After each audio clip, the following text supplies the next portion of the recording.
সবাই যখন ভেবে নিয়েছিল বিশ্বকাপটা হবে তরুণদের, তখন ৩৯ পেরোনো মেসি আবারও আলোচনায়।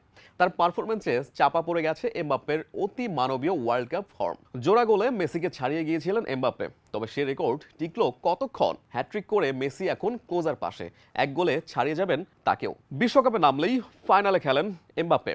ব্যাপারটা এমনই হয়ে গেছে। রিয়ালের শিরোপাহীন মৌসুম, দলে তার ইম্প্যাক্ট তখন আলোচনায়। তখন এই ফ্রেঞ্চ ফরওয়ার্ড দেখালেন কেন বিশ্বকাপে তিনি এত ভয়ঙ্কর। বিশ্বকাপে খেলেছেন 15 ম্যাচ, গোল সংখ্যা 14, গোল করিয়েছেন আরও 5টি, অর্থাৎ ম্যাচ প্রতি এমবাপ্পের গোল ইনভলভমেন্ট 1.27।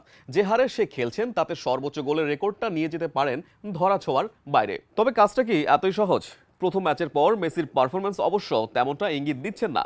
বিশ্বকাপের 27 ম্যাচে মেসির গোল 16টি, নামের পাশে আছে 8টি অ্যাসিস্টও। বয়স থামাতে পারছে না এলমটেনকে। 2006-এর পর 10 ছিল সাদামাটা, 14তে 4 গোল হলেও 18তে আবারও বলেন। তবে ডিজেন্ট মেসির ভয়ঙ্কর রূপটা দেখা গেছে কাতার বিশ্বকাপে। গোল্ডেন বুট জিতে শেষ করেছিলেন, শুরু করলেন সেখান থেকেই। আলজেরিয়াকে ভস্মীভূত করে সর্বোচ্চ স্কোরারের টপে আর্জেন্টাইন মহাতারকা। বিশ্বকাপে তাই মেসি এমবাপ্পে দ্বৈরথ দেখার সম্ভাবনা এখন প্রবল। 39 পেরোনো আর্জেন্টাইন তারকা নাকি 27 বছরের বিস্ময় বালক, লড়াইটা হতে যাচ্ছে সমানে সমান। যদিও মেসির সামনে শেষ সুযোগ, এমবাপ্পের জন্য বিশ্বকাপ আসবে সময়ের সঙ্গে আরও।